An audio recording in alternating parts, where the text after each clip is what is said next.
I broke my back. What do you mean by that? My back is broken. What do you mean, calm it down? It's a fight. Referees telling two fighters who want to fight to calm it down?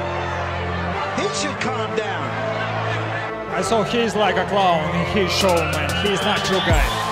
Because Tyson Fury's back, and all you motherfuckers are under attack. Look, Eddie Hearn can say all what he likes. Who gives a shit what Eddie Hearn says? It's garbage. Are you off your tits? Have you been smoking something? Can you let me retire and be happy? Please, just please. Bombs away from the Bronx Bomber! Wanda! Let's go, baby! Let's go! I'm through. They put somebody else up and give me an interview. What are you talking about? What are you talking about? You never give me a fair shake. HBO needs to fire you. You don't know shit about boxing.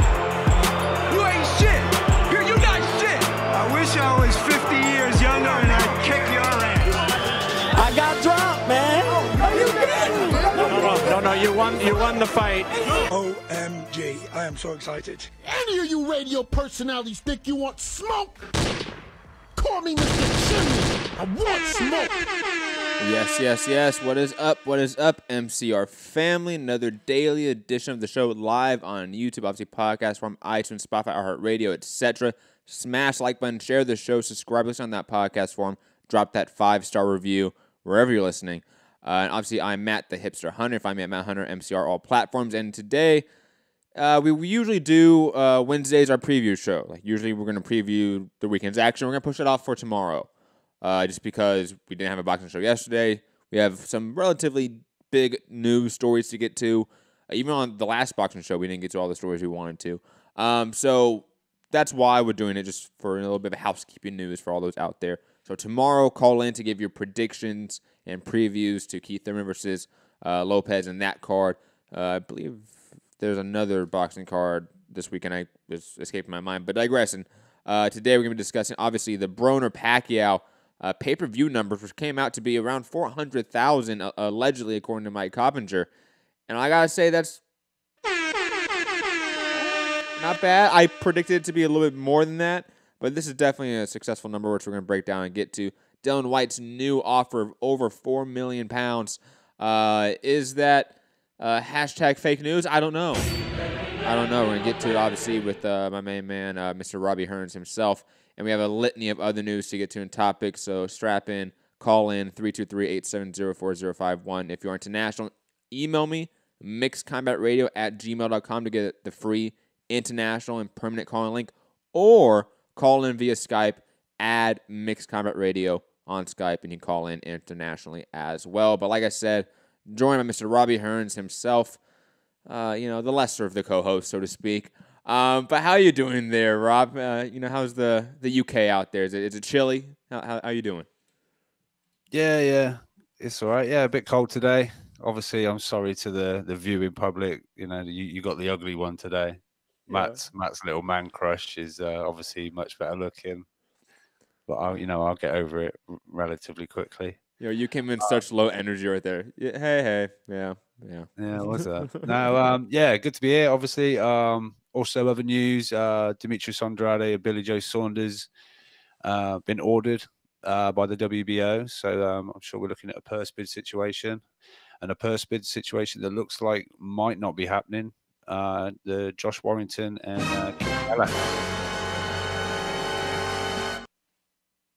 Kid Galahad. So we'll talk about that as well.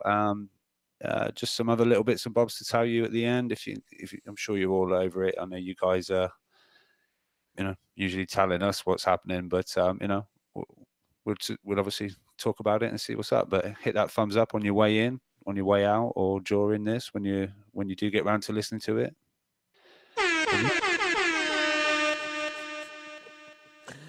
Rob, let's get into these pay-per-view numbers, which I gotta admit, I thought they were gonna do more than this. I thought 500,000, 600,000 pay-per-view buys would be probably a little more accurate to what would happen. And then we got the numbers first from Keith Idek from Boxing Scene coming out and saying that it was tracking to do above the Wilder Fury numbers, which was 325,000.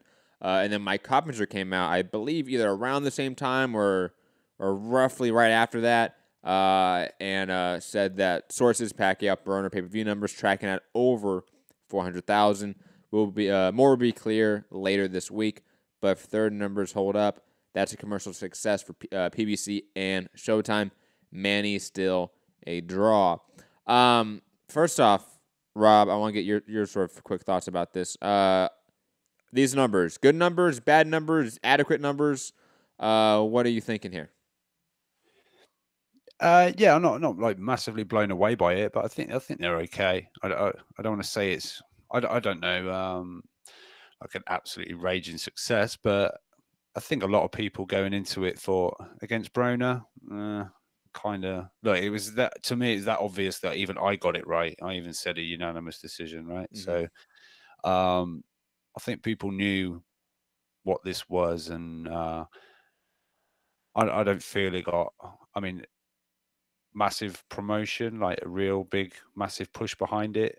As much as I would say the Wilder and Fury. Now, I'm not taking like sort of shots there in any way, like no, but massive push, but just jump in with that. I mean, Wilder Fury had like a multi-city press tour.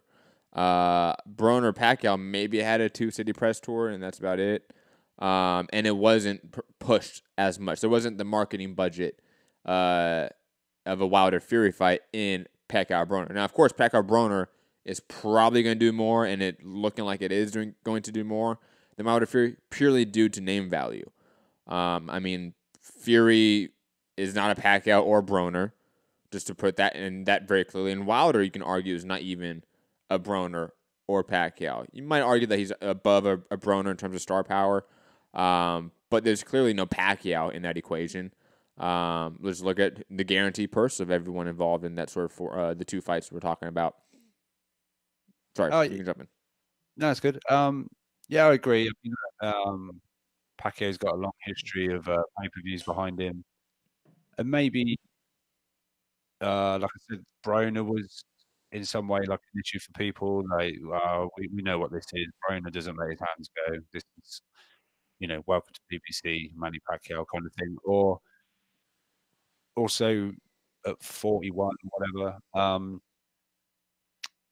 Obviously, Pacquiao's not in his absolute prime, and numbers are going to come down. I mean, I can't remember what did he do with sort of his last few pay-per-views. Obviously, we know Floyd was big numbers, but I'm not sure on his previous numbers before this. But I don't know. Like I said, I'm not blown away by it, but it's decent. I think it's a different era now with pay-per-views. I think people look elsewhere when they can get it for free. You look on, boxing Twitter now. Is so many times you see it on a fight night. Has anyone got the link? Has anyone got the link? So I see that more and more each time now. And I also think people are like, right, December was a pay-per-view, January was a pay-per-view, we've got March is a pay-per-view, Crawford Khan's going to be a pay-per-view. There's talk of May and June for Wilder Fury 2. That's going to be pay-per-view.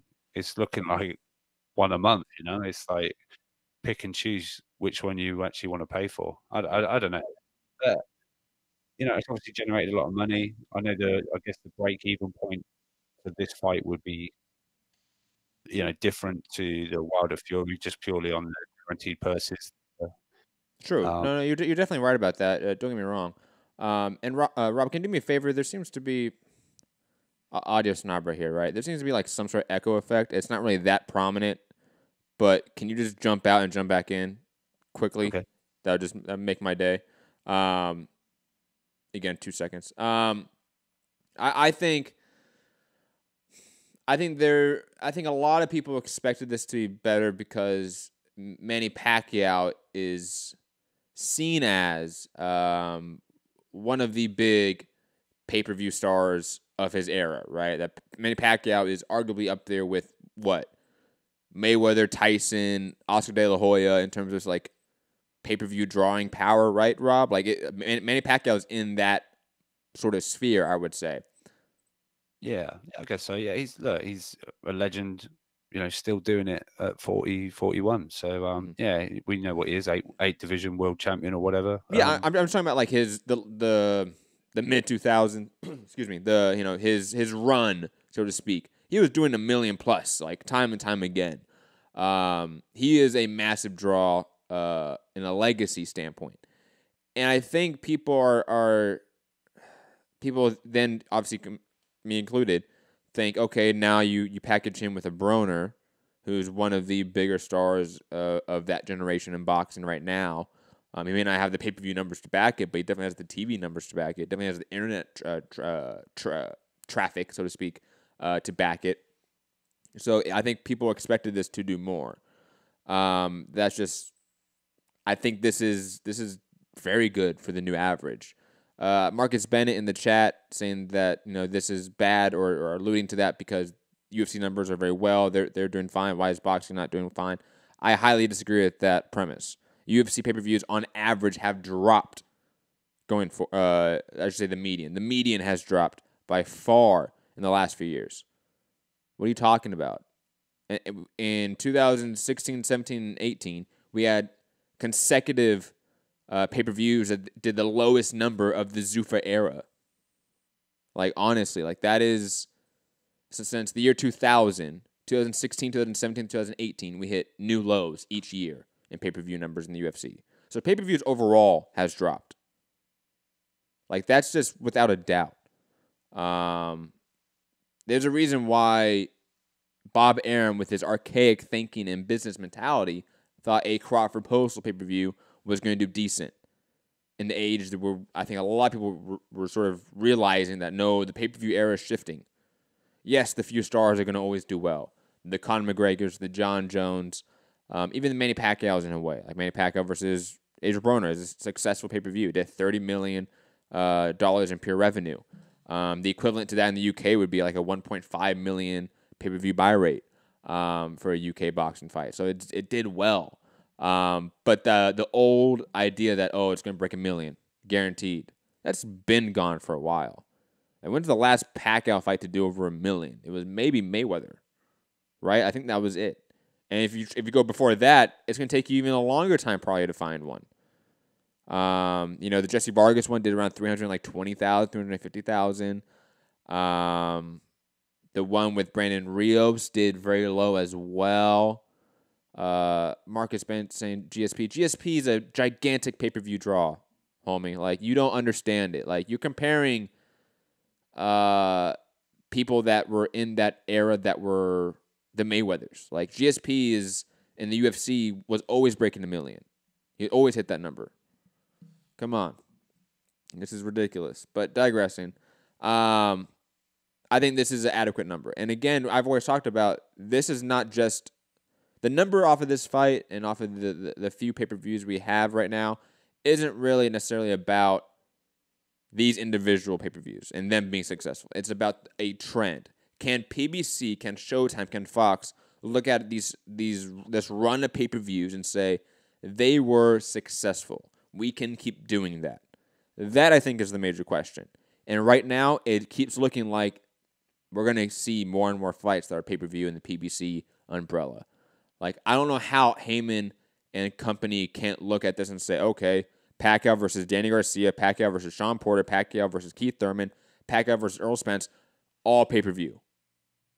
I feel like that's what we're getting. That's the bigger storyline to take from this, rather than, was this successful? Was this a great buy rate? It was good. And they're going to look at it and say, it was good. And that, I think, is going to hurt the consumers more than anything. Do you think at some point, is someone doing like some kind of analytics or, looking really into it? Because would, say it dropped to $50, would the number of people then willing to buy it, is that, I know 75 and whatever they do, like 400 at 75 equals X amount of, $1 million, and they're happy just to take that money in, pay the fighters, whatever. But I don't know. To me, it's almost pricing out boxing fans a little bit, or even people that want to watch it but maybe think 75. I've got my rent to pay. I've got this. There's people on perhaps lower incomes. I don't know. Is it to me? It would seem better to get more eyes on the sport. And if these are pay-per-view fights, these are supposed to be great fights. We want more people seeing the great fights. To me, agree. in my opinion. So, people. I know it's always the argument. Well, the fight will be this side of the pond because it just does more money. But here we got like AJ doing like 1 point whatever, 1 point. That's casual fans that maybe get converted into buying a different pay-per-view that they maybe didn't know. Do you know what I mean? It's just, I don't know if they sit back and try and figure this out, or they're just like, nah, 75, we ain't never going back, and like, whatever, you suckers will pay for it. Enough people will pay for it for us to... I think, sorry, I don't mean to interrupt you, but I think Crawford Khan's going to be interesting to see like what that price point is, to be honest. If that's 75, that's really concerning. I feel like every time we've hit new highs, we've never gone back down. At least for the high level stuff. Like occasionally you're going to see like the really like piss poor fight that somehow is ending up on pay-per-view. Like a Juan Manuel Lopez fight like a year ago was on pay-per-view for like $30, right? But like that was, nobody cares about that, right? That did maybe 1,000 buys, if that.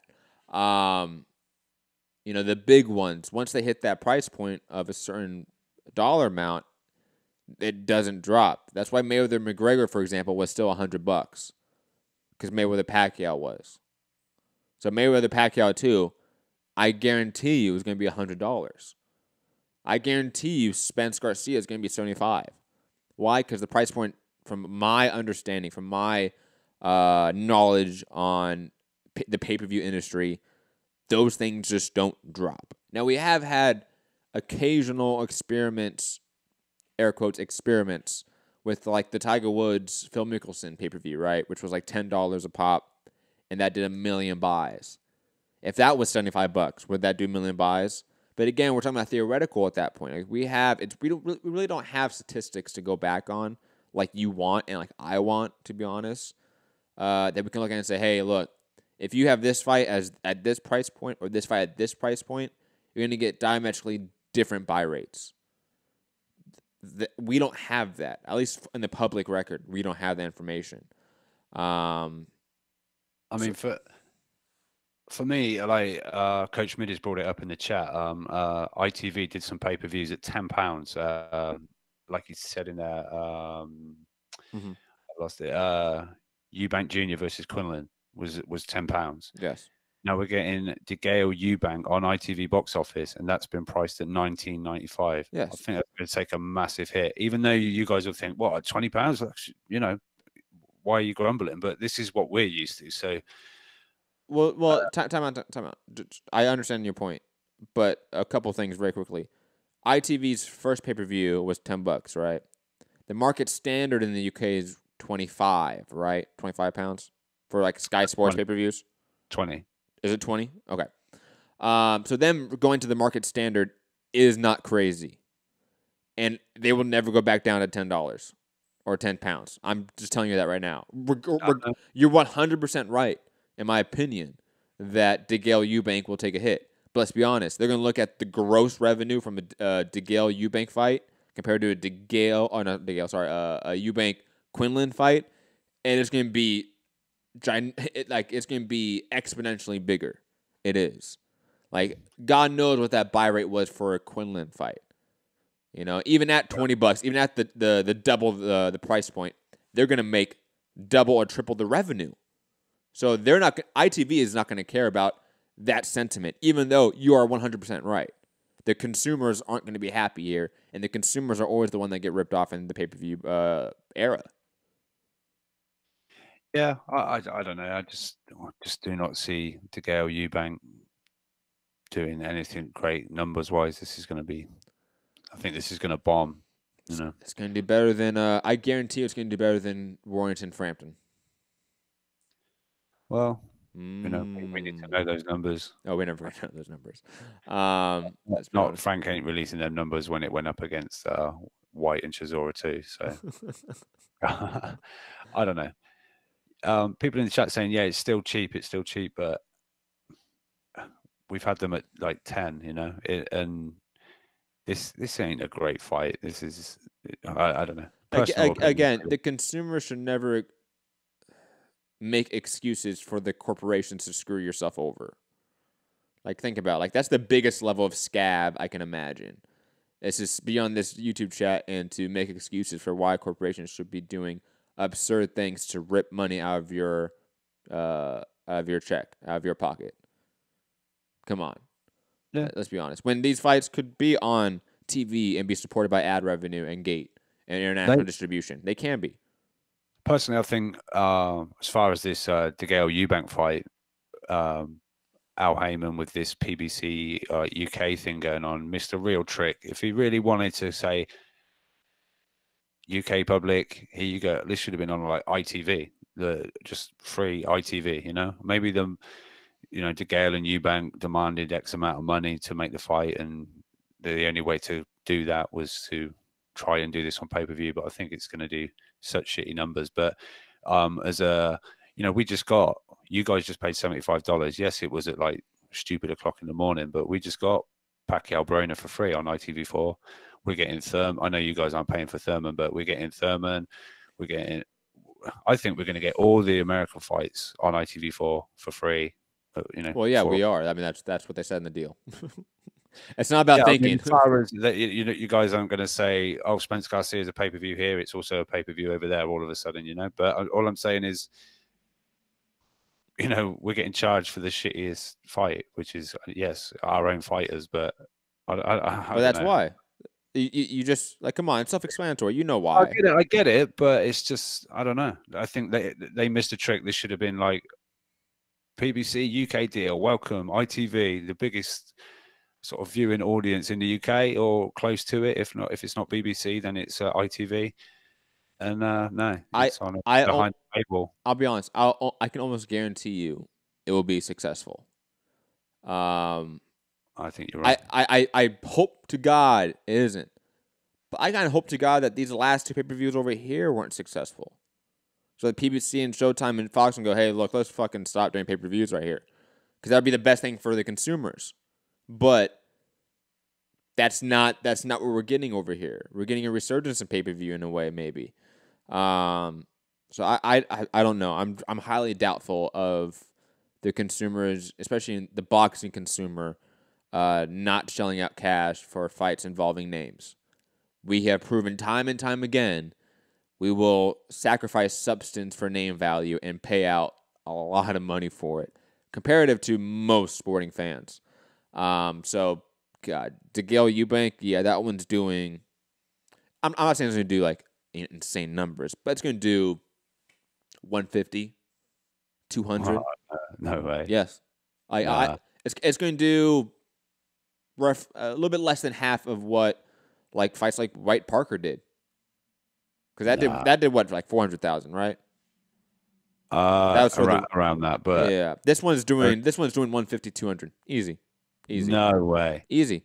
People in the chat, does DeGale Eubank in the UK, yes, the ITV box office do 200,000 buys? 150, 200. Don't just pick the high number. I see how you're trying to do that. All right, 150 to 200,000 at £20. It's $19.95. Let's just have a little running poll. I'll keep an eye on it. We have to sort of add this context for our podcast listeners. Everyone that's listening right now, the people on our YouTube chat are 100% the people to stream everything illegally. I know that because before we went on air, they were discussing how they stream shit illegally for a good 30 minutes, which I gotta say, kind of incriminating, guys. Come on, FBI could be watching. Just saying. Very quick in the chat, UC Kingsley. If this is true, Pacquiao versus Broner was on DAZN here in Germany. That's kind of interesting. I don't know. That's possible. Well, no, obviously it is if it's true, but it just seems a little like, oh, I guess Showtime picked up Dillian Whyte's fight, I guess, but just for it to go over on DAZN, that's a nice pickup for the German. Well, I think DAZN in Germany is like relatively kind of big. I think that's one of their bigger markets. I could be wrong about that. I think that DAZN in Germany, Japan, and there's another market that are like their strong markets, I want to say. But I digress from that. Let's move on. Anything else about Pacquiao, Broner doing successful, and now all the consumers gonna get fucked in the ass because of it? Yeah, I mean, we'll see if Floyd has looked at those numbers and thinks, I can bring $1 million to that. Oh, easy. Do you know what I mean? So I don't know. I'm telling you, a Mayweather Pacquiao 2 fight does 2 million buys. Oh God, I mean, come on, right? Like come on. Who That's knows? easy. Who knows anymore? Who knows anymore? Now Canelo's over on his own. I don't know. It's a whole different playing field now. I think US pay-per-views. I really do. I yes and no. The Showtime machine, because it is a machine, or just like the Sky machine. We talk about that, machines, right? That Showtime machine is something else. They were able to make us believe that McGregor could beat Mayweather. Think about it. And 4+ million fucking jabronis and their families and their friends bought that shit, including me. But digressing, come on, like a Pacquiao rematch after this where he's dominated against Adrien Broner. Yeah, without a doubt. That's 100% doing 2 million buys. Very quick, Joel Tanchuk in the chat. The worst human in the world is someone who streams boxing. The worst. The worst human in the world. Just send me location. Yes, that's the FBI. That is a bold statement, but no, I see where he's coming from. But wow, I think it's sarcasm. I'm like 99.9% sure that's sarcasm. Wow, who knows? That's true. Who knows? Absolutely. But speaking of who knows, Eddie Hearn has gone out on Twitter and now at IFL and just sort of going over the place right now about how he has a new offer for Dillian Whyte and how it's double a alleged 2 million offer, 2 million pounds offer. So now it's 4 million pounds. It's more than the Povetkin fight, or what Povetkin got for the AJ fight. Rob, is 4 million pounds plus pay-per-view upside is it a fair deal for Dillian Whyte at this point? I feel so, yeah. I really do. I think second question. Just second part of the question. Second part of the question. Sorry, I should have said it was a two-parter. Would you tell him to take it? Yes. Okay. Yeah, I would. Yeah. You can go on now if you want to like sort of expound on your points. No, I just feel he should. He's been saying he deserves a shot.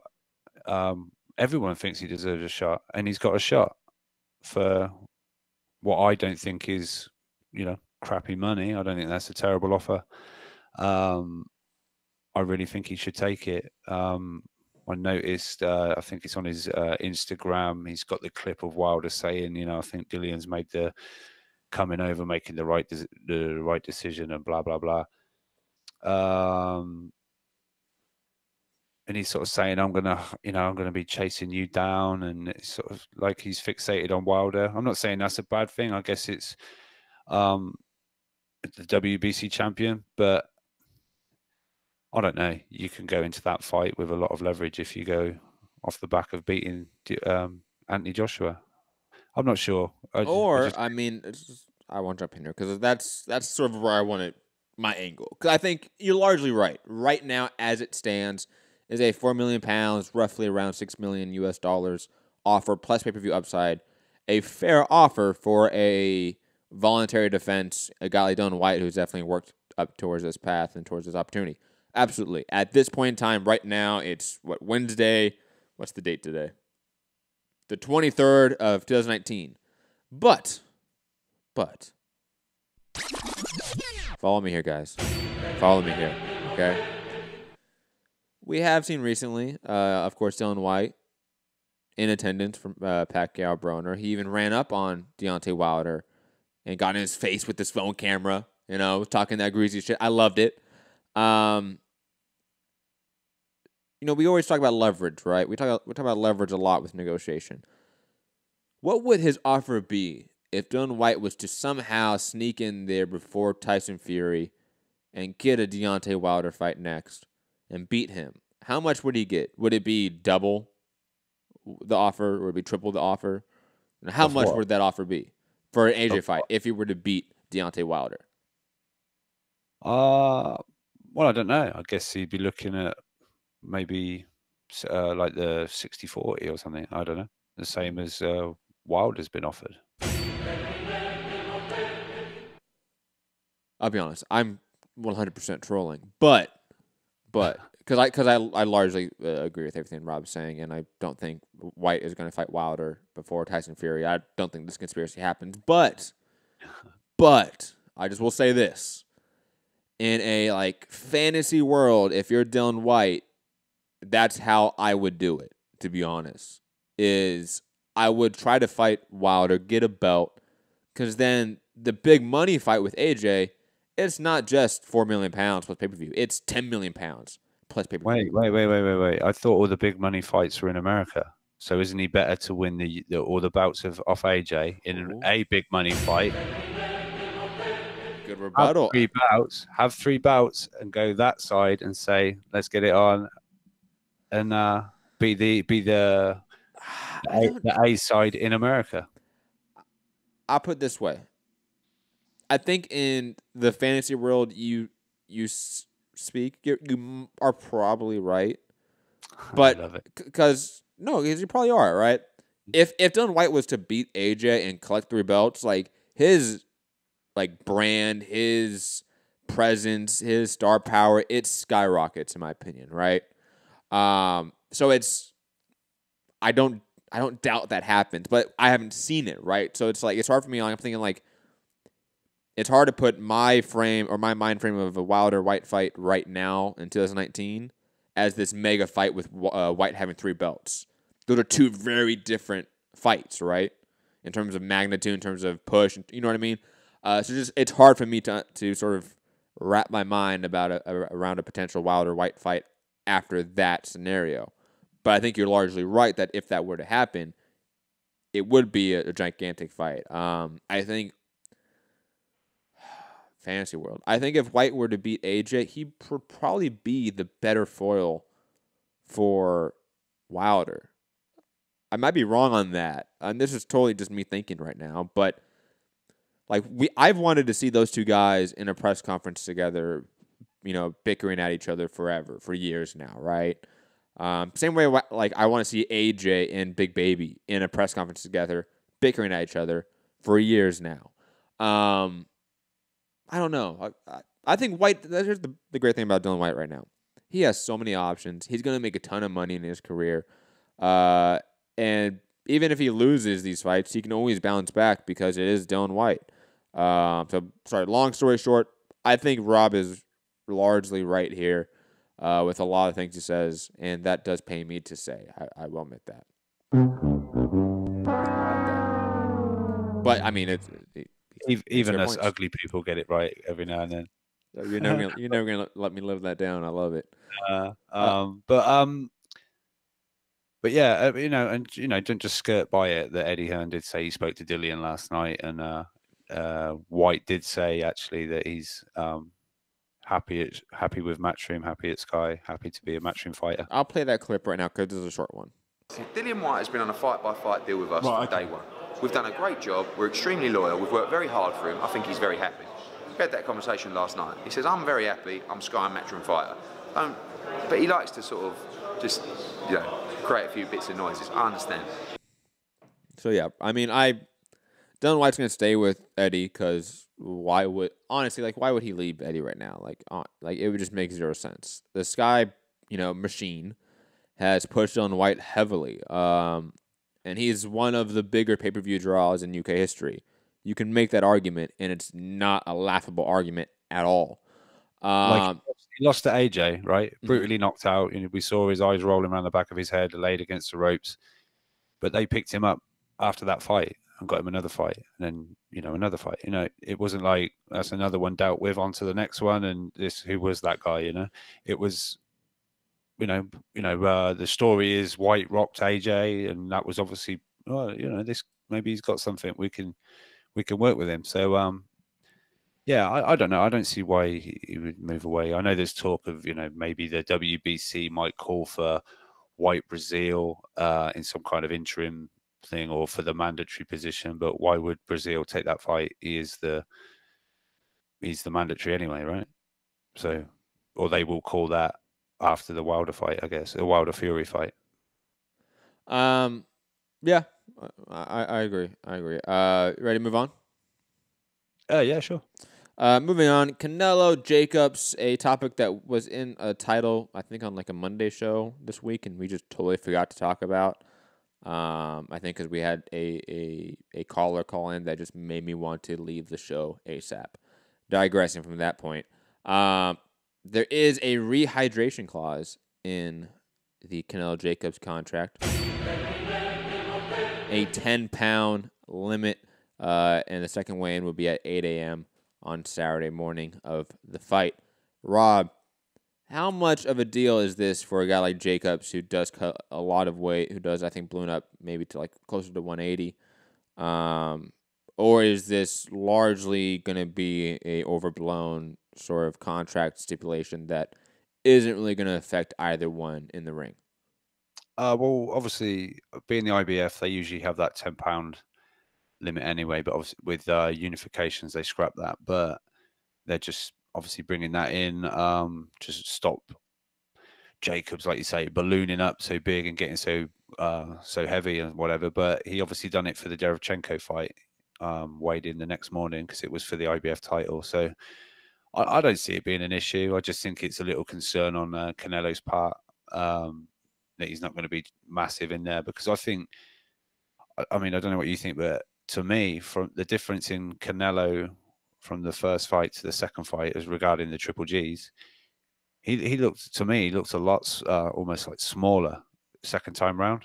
And I think maybe he didn't like how he was in that first fight. He looked massive that first fight to me, in my opinion. And he looked a lot slimmer and I thought moved better the second time around. So I think he wants to not go in and chuck a load of weight on himself, but he doesn't want to give up,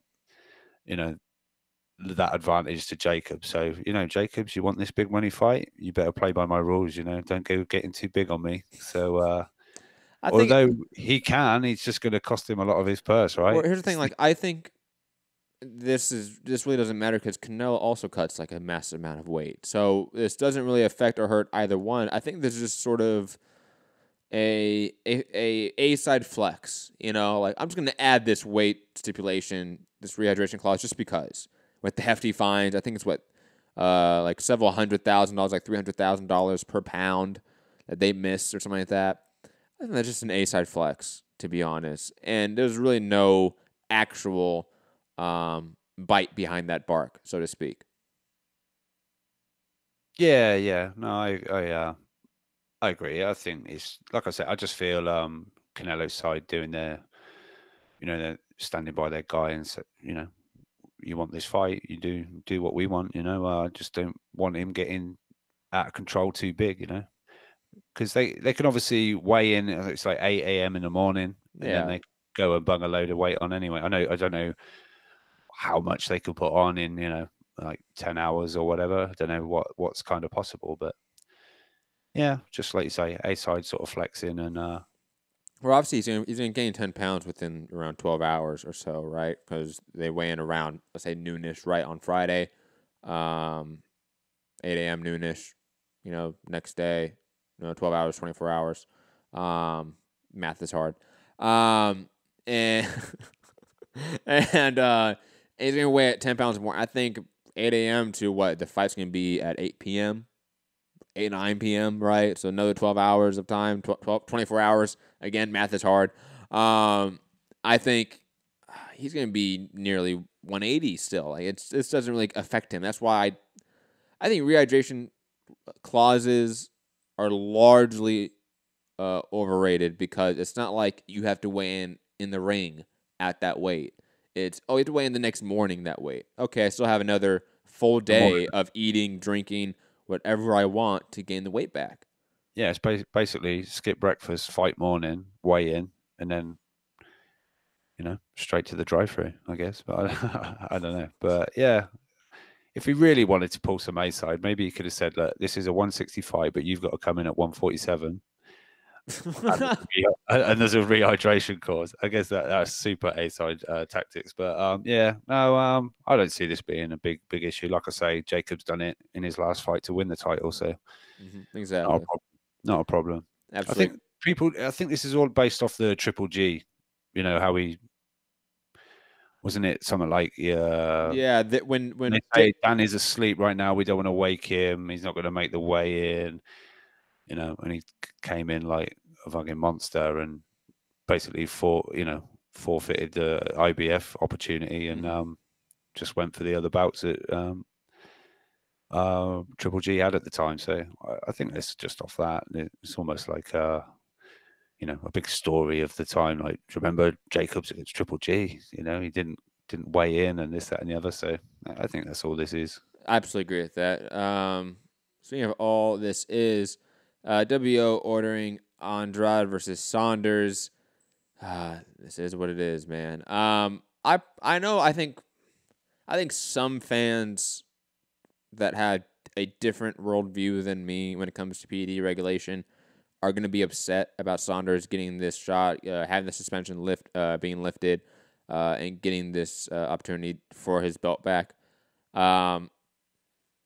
I'll be honest, I apologize. This isn't that show where you're going to find me like coddling that opinion and that viewpoint. I think Saunders had a legitimate case to not face a suspension. And he did. He lost the title. And I think him fighting Andrade makes the perfect sense. Plus, Andrade's title reign has been completely illegitimate, in my opinion. And honestly, kind of boring. And even though Saunders is not the most exciting guy, and this could also be a very boring fight stylistically, it at least legitimizes this person who has this belt. I think a lot of people saw Saunders as a legitimate champion in his own right, separate from Triple G and now Canelo for some time, and obviously now plus Jacobs. So now that we sort of have hopefully some resolution with that whole bullshit situation, I'm happy. I'm all in favor of it. And plus, it is a pretty good main event for DAZN if they can get it again. Rob, your thoughts about the WBO mandating and ordering Andrade versus Billy Joe Saunders? Yeah, I like it. I was looking forward to it the first time round. I thought it was almost like a bold move from Andrade coming in straight away, but to face Billy Joe Saunders. It's like, damn, that's your first fight on DAZN, coming back, the big deal, and you potentially first fight back is going to be a loss, or, but yeah, I like it. I don't know, it's a little interesting to me that before the recent press conference in America, Eddie was actually having dinner with the WBO president in Puerto Rico, and now this has been mandated. I don't know whether Eddie really wanted this fight the first time round. People sort of saying, "Oh, Eddie must be glad that Billy Joe Saunders has failed the test, that it's not happening." I'm not sure about that. I think Eddie Hearn wants big fights on DAZN, and they won the purse bid, and it was going to be on there. I don't know, but maybe it was other stuff, regarding the WBO mandatory position as far as Usyk if he steps up. It was obviously a lot of talk going on because, as it's been said, they've got quite a few WBO champions now over on like DAZN and Matchroom. So it was probably just that. But as far as this matchup, I like it. Hopefully we see the best of both guys and we get a really good fight. Like you say, potentially it could be not a snooze fest, but just one of those rounds where it's, Billy Joe, we know he's almost like a pure boxer, stick and move, he's not really going to knock anyone out, I don't think, at this, at the top end. He's just going to try and outpoint you. And yeah, I don't know, but I'm looking forward to it. When you get that initial gut feeling, you don't want to think too much. Your initial cut is like, yeah, that's a good fight. I like that fight.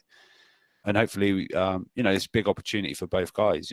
It's that middleweight division. It's all on DAZN at the moment, and And plus, I mean, we've talked about this before. Like, DAZN just needs good main events. Like, this is just a good main event. Like, is Eddie Hearn's ultimate goal about building up Demetrius Andrade, or is it about using these pieces to build up his Matchroom USA and build up the zone? Is that the ultimate goal of trying to, have Canelo in the fold?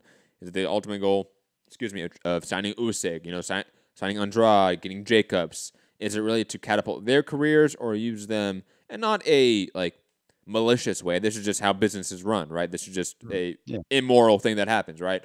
Amoral, not immoral. Amoral thing that happens.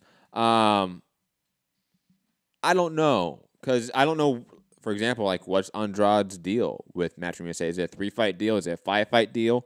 That's something that I'm curious about, especially with Canelo getting a huge 10-fight deal. We don't hear about long-term deals like that usually, so I'm curious about what Andrade's deal looks like, because now it's fight number 3 on DAZN and Matchroom USA. That could potentially be the last fight on his deal. I don't know. Again, pure speculation. If it's a 5-fight deal, he has another 3 fights left. Again, Saunders, Andrade, I don't know where it picks. I don't know if you're Eddie Hearn, if that's the fight you really want to make, but it's the fight that I think needs to be made for a lot of people involved with that fight. Andrade, Saunders included, and plus the fans. I think it's a fight that we sort of liked. Even though I think us hardcores know it's not going to be the greatest, most all-action fight, but we know the boxing skill on display for that matchup is really going to be high level. And that's always great to see. And plus, we know, DAZN knows they need main events. This is one. They're going to aggressively pursue it, in my opinion. Oh, for sure. And I think you mentioned Andrade's deal. I'm not sure on it either, but if this is the 3rd and final fight, I'm sure he'll re-up, because as it's turned around, this is 75-25 split his side now instead of Billy Joe Saunders. It's all gone full circle. And that's crazy. Yeah, so that's interesting. So he's obviously getting a good payday, because, like you say, DAZN will be super aggressive for this fight. Keep it on that network. I mean, they came to a deal before it went to purse bids last time, right? They came to an actual deal last minute, which was kind of like, holy shit, Eddie's done a deal with a Frank Warren fighter to come over. Wow. We're going to talk about the Warrington purse bid coming up, but I think this is one that Eddie Hearn would aggressively pursue. If he's smart. Plus with the 75-25 split, or if it's 70-30, whatever it may be, maybe the WBO makes sort of like the WBC makes it a change or whatever, whatever the best vernacular is for that, and make it 60-40 the split. They could do something like that. The precedent is definitely set for sanctioned bodies. But whatever it may be, he is now getting the majority. You're a fighter. It's a fight that's going to legitimize his reign, him. It's a good main event. It sort of checks all the boxes that you sort of need for a fight that you would aggressively pursue, in my opinion. Yeah. Like you say, we're going to bring up the Warrington one shortly, and there's a. Actually, we're bringing up next anyway. So if you want to, all right, I was just going to say there's a difference of opinion about how that, if it would go to purse bids, how aggressive Eddie Hearn would be on that one. So let's just talk about it right now. Warrington, Josh Warrington versus Kid Galahad. Purse bid has been postponed to February 5th. I believe next week, right? Correct me on that. Frank Warren is getting some sort of offer for Josh Warrington. Speculation is in the industry that it's an Oscar Valdez offer. Rob, is Josh Warrington ducking your man, Kid Galahad? I think he's ducking him. I have a hard time saying fighters are ducking each other like scared. I don't know. I was just joking, by the way, but that don't worry about actually legitimately answering that. But I will say I definitely have seen people on Twitter say that, and it's hilarious to think that the guy that just beat Lee Selby and Carl Frampton back to back is now scared of Kid fucking Galahad. That's fucking illegal. Stop. Yeah, no, it's I never liked the idea of fighters vacating and then going to fight for another bout. I don't know. This is I don't like it. Why? Because it shows that belts are meaningless. If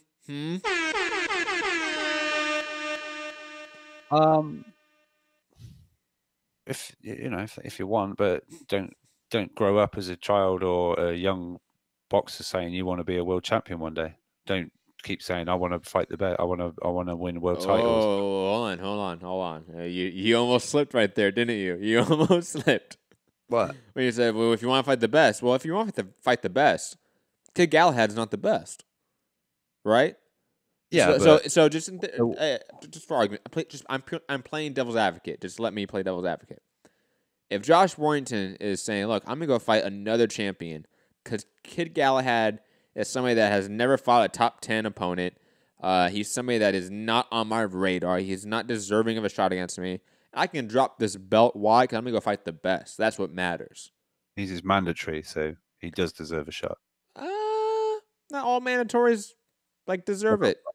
Like Carlos Ocampos was a mandatory for Earl Spence, and he fought zero. He fought no one for that. He built himself up to number 1 by fighting no one in the top 10. Because you know this. Come on, whose fault is that? Whose fault is that? That's the sanctioning body's fault. That's the sanctioning body's fault. That's 100% the sanctioning body's fault. Yeah. Okay. So it's the you have an issue with Dominic Brazil being mandatory. So now every time, hold on, Rob. Let me make my point. So every time that we talk about Brazil being mandatory, I'm gonna sit here and go, well, you know what, Rob? He's his mandatory. He deserves the shot. He's earned it. That was your point. Not number 1 in the rankings. He's his mandatory. You are purely talking mandatory here. Okay. Yeah, but it looks like the WBA give the mandatories to the number 1. Well, it doesn't matter. Well, it does to me, because if you're number 1, you should be in line to face the champion. That's the point of having rankings. Who did Dillian Whyte beat in those rankings in the WBC to make himself number 1? People that are outside of the WBC rankings. Joseph Parker wasn't in the WBC rankings. Again, like you said, that's on the sanctioning bodies. Here we come.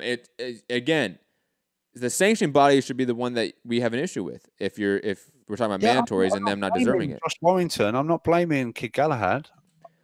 You said you don't like fighters vacating belts to go fight other champions. And my point is, just to reiterate, if you want to fight the best, sometimes that has to happen. No, I get it, because apparently the IBF already gave him a special exemption, and that if he doesn't fight Galahad, he'll get stripped of his title. So he can't just say, well, a unification takes precedent over my mandatory. Like other fight deals get sort of done, like we'll skip the mandatory because I'm working on a unification fight, and usually they're like, yeah, that's cool. But I don't know. I just don't like, just face your mandatory and then fight Oscar Valdez next. No, again, I'm playing devil's advocate. So what kind of negotiation power will he have if he hasn't got a title? What do you mean? Josh Warrington, he has 2 titles. What does he have? He has the IBF, and does he have the WBA? Who did he win the WBA off? He beat Lee Selby for a title. I think IBF, I think. But that was the IBF, yeah. And then didn't he win a title against Carl Frampton? What did Frampton have? No? He might have had a version of a belt. They might have won vacant belts, I believe. I could be wrong. I could be wrong. I could be wrong about that. Again, I think it might be, but I might be as well. So I don't remember. But I'll say this: I am largely playing devil's advocate here because I agree. Why not just face Kid Galahad and then fight Oscar Valdez next? Though I will say, if Josh Warrington comes out and says, "Look, no offense to Kid Galahad, but I'd rather face a actual elite competitor, and that's Oscar Valdez. There's a deal in place. They accept the deal. I'm much more in favor of a Warrington-Valdez fight. And, look at the balls on Josh Warrington. I can't come at him and hate on him at all because he fought Lee Selby, Carl Frampton, and then, in theory, Oscar Valdez. Yeah, I get it. I'm sorry, I'm sorry, Kid Galahad. You can go sit there and maybe go collect a vacant belt that no one cares about. Because he cared about when he won that, when he was clutching it on the floor crying. So now he doesn't care about it? Yes. That's pathetic. It's not pathetic. Come on, Rob. It is. Of course it is. Why Why it mean is it so pathetic? much to you 1 minute and 2 fights later it means fuck all? The belt is a symbol for something. It's not necessarily like the belt has no actual material value. That IBF belt doesn't make Josh Warrington a superstar. That IBF belt doesn't make him the pound for pound GOAT. Like, come on, it's who you beat. So him beating Frampton meant something. Him beating Lee Selby meant something, regardless of the belt. He could have clutched his own fucking boxing glove if there was no belt there and be crying because why he beat Lee Selby and Carl Frampton. You understand what I'm saying? Yeah. Like the belt is just the symbol for that moment. So who cares? Who cares? Belts have long been devalued. So I know what you mean. I don't know. Maybe it's because I'm a fan and these guys, as a fan, you sort of think, oh, that'd be cool to win a. You know what I mean? I don't know. I just sort of look at in the sporting aspect. I know it's been business crazy the last fucking few years talking about the business side of things, but it's always been that way. Just secret, like it's always been this way. Yeah, but this year, with you Twitter, just cover it more. Like that's the thing. Like I guess I'm looking for it more, but oh my god, 10 years ago you weren't doing a podcast about this. 20 years ago, you were a 20-year-old going to pubs with your friends. You didn't give a shit about this crap. But this was always happening. I know, but like I say, I'm a sports fan. I like the sports side. This is the champion, and that must be like a World Cup winners medal, or But here's the thing. Sorry, not interrupt you, but like a World Cup, there is only one World Cup, right? Whoever wins the World Cup, it's clear as day that's the best country's team, right? Yeah, I know where you're going. Wait, IBF, WBC, WBA, WBO, and some people include the IBO. Fuck those people. Some people include other belts. Fuck those people.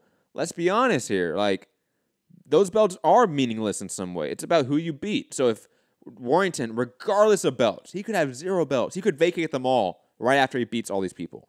If he goes and beats, again, Selby, Frampton, Oscar Valdez, and then let's say a Leo Santa Cruz, regardless of the belt, he is the #1 guy in the division. Universally would be regarded as such. That's going to make him the most money. That's going to make him a superstar potentially, is just beating those names. That is the most important thing. Wouldn't there be more money in a unification fight? Yes, in a sense, potentially, but depends on the offer. We think that on this from a very base standpoint that like a Dog Bay, for example, right? A guy that just won his belt. Let's transfer ourselves back maybe to 6 months, right? If he were to jump into a unification from the Jesse Magdaleno win, having a belt, obviously he would be making more versus not having that belt and not facing Jesse Magdaleno. But in theory, if he was to beat Jesse Magdaleno, drop that belt, and face a Daniel Roman right after that, because he didn't want to face his mandatory, he wanted to face Daniel Roman, Eddie Hearn will offer him a big fucking check. Regardless. Yeah. And is it going to be 100,000 less or 100,000 more? I highly doubt it's going to make a difference. Honestly. I think fans care about belts a lot. I think the fighters on the come up care about belts a lot, obviously. Right? Like fighters when they're ranked 20, when they're prospects, they care about belts. But the second you get a belt and you realize that, you're at the top, you can start making this money, you start having these fights, belts start meaning less. They do. That's why Mayweather would always drop belts, because it didn't matter. It didn't affect his paycheck at the end of the day. No, I totally understand your point. I just don't like fighters dropping belts. That's just my opinion. I just don't like it. I don't like him dropping belts to not face good competition. Now, if Josh Warrington's going out there and facing Oscar Valdez, that's a better opponent, a harder fight than Kid Galahad. I have no issue with that. Fundamentally, I'm not mad. Yeah, I'm not mad. You know what I mean when I say that. You can stop. Come on. I'll sleep well tonight. Don't worry about it. I'll be fine. I'm not going to lay there thrashing. But you say that you don't like fighters dropping belts. Like you say, like it makes you upset. Yeah, but I'm not going to worry about it. I'm just saying we're talking about it, and I don't like that fact. But I just think, to me, what is the point of a fighter reaching #1 in the division? But he's not #1. That's the point. You don't understand that, do you? Like Josh Warrington beating Selby and Frampton did not make him #1. Him having the IBF belt does not make him number one. I'm talking about Kid Galahad. I'm talking about Galahad. What's the point of him rising the rankings and then not getting to face the champion? He's going to have to fight number 2 for the vacant belt. I don't see that as just as rewarding. You want to take it from the champion, not. Well, of course. Well, no, you're absolutely right about that. Like, it's definitely would suck for Kid Galahad. But here's the thing, shit happens. Yeah, like the mandatory positions and rankings overall in the sanctioning body is a pay-for-play system. So, boo-hoo, you don't win out on a corrupt system of rankings. Okay, shit happens. Get in line. Get in line. If you're not gonna, hey, like on an honest level, if you're gonna sit, not you, Rob, not you. When I say you, I'm talking about like fighters in general. If you're gonna complain about the sanctioning bodies and not do anything about it, okay, fam. Okay, you're not gonna speak out about it. Okay, like most fighters are gonna be upset at that system and never speak about it. So I'm not gonna sit here and say, oh, you know, poor Kid Galahad. Kid Galahad, you go out there and say, poor you. You go out there in the media and say, hey, I'm being fucked over. I want to see that. You have to do that. I'm sure he is. But no, I'm just trying to explain it from my point of view as far as the sporting side of it. Just like Dillian Whyte, he's built himself to number 1 in the WBC. He should, in my opinion, be given the shot against Wilder. Just like anyone who reaches number 1 in their division. Wait, who did you say? Like Dillian Whyte, if he's but he's not the mandatory. He's not the mandatory. No, I know. I'm just explaining from the sporting side of thing. I don't know why I have to keep saying it. I understand, but Kid Galahad's mandatory, so that's what we're talking about. Yeah, that's what. Because those two things are different things. You're talking about number 1, which is a very different thing than mandatory. I'm just stating my position. I'm stating my position is if you get to number 1 in the division via the rankings, you then get called as the guy that faces the champion. Why should they just be plucked from anywhere in that division to say he's the mandatory? It's like, well, hang on, what about the 6 guys above him that are according to your rankings, better than him? Why don't you want your guy to face the best guy underneath for the best fight? I don't know. It's just fucking bullshit. But what do you mean, your guy? Who are you speaking as? Are you speaking as the sanctioned body, as Kid Galahad, as Dillian Whyte? Who are you speaking as? Yeah, I guess like the sanctioning body. They're in your rankings. They're paying your fees. That guy's reached number 1, yet he's not looked at to fight your champion. I don't know. It just seems completely because they have a mandatory. Ironic. I know you're hyper specific about this Whyte situation. Whyte's not the mandatory. Sorry. I know, that's my point. That's what I'm saying. If you reach number 1, Matt, are you fucking listening or what? And I'm telling you that number 1 ranking position is a pay-to-play position. Okay? All right. Just like the mandatory position, just like a lot of these things. It's pay-to-play. You know that. So what's the big deal? White's still getting $4+ million to fight AJ. Who fucking cares? Why you care? You just went. We talked about this earlier about Whyte, and we're gonna talk about Whyte facing AJ, or I mean, he should be facing Wilder over AJ. You just went on there and say, oh, he should fight AJ. He should collect the 3 belts and then fight Wilder. That was your whole point. So why do you care that he's number 1 and not getting the Wilder fight? Oh, because he's getting the AJ fight. Let me say it then for the 5th fucking time, right? If you reach number 1 in the rankings and there's a champion.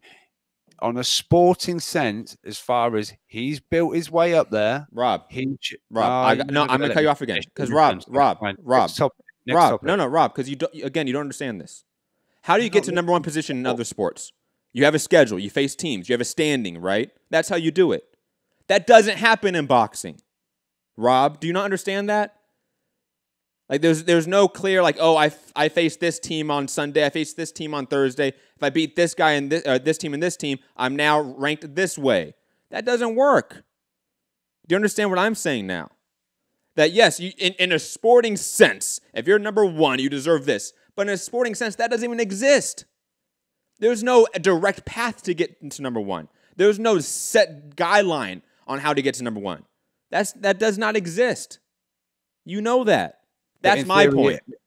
All right, in theory, well, look, you seem to think I've got a bee in my bonnet about the Whyte thing. It's not really. Again, I will sleep tonight. No, again, I'm not even talking about Whyte. I'm talking purely in the general standpoint. That's all I'm talking about here. All right. For example, would we not say Dillian Whyte has beat much better competition than Dominic Breazeale? Yes. Then why is he not the mandatory? Or he is ranked above. But he's not the mandatory. Why is that? Because, I don't know, are they protecting Wilder? Because a number one... No, man, come on. Like, this is where, like, you are better than this. You know it, Rob. Why then? You can connect the dots, but I'll connect the dots because you won't.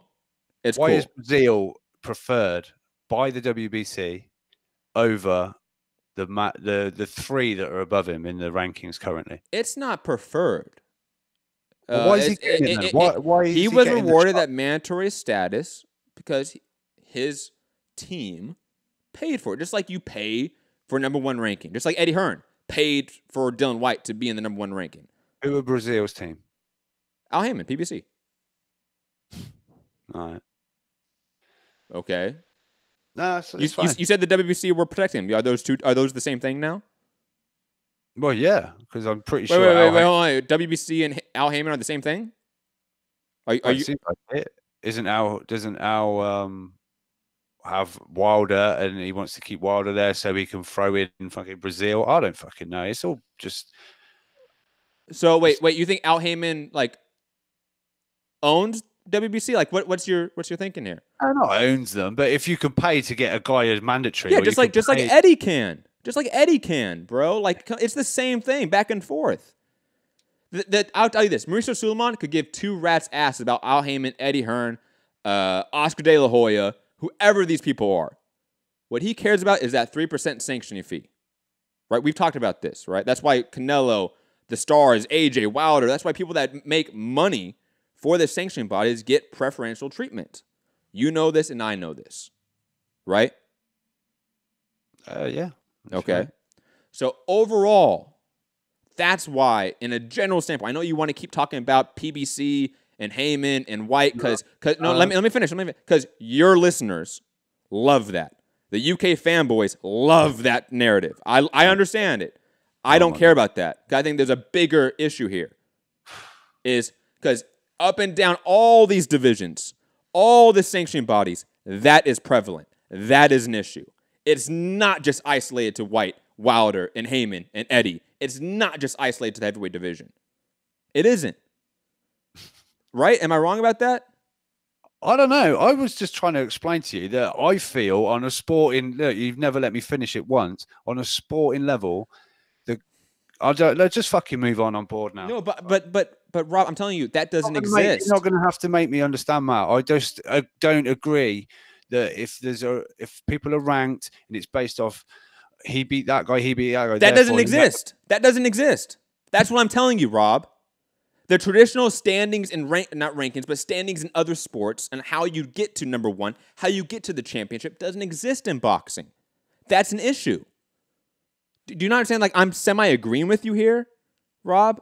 Do you not understand that? I don't know. You keep cutting me off and telling me I'm wrong and shit. And I'm not telling you wrong, Rob. I think you need to understand what I'm saying. You need to understand what I'm saying. Angry. I'm not angry.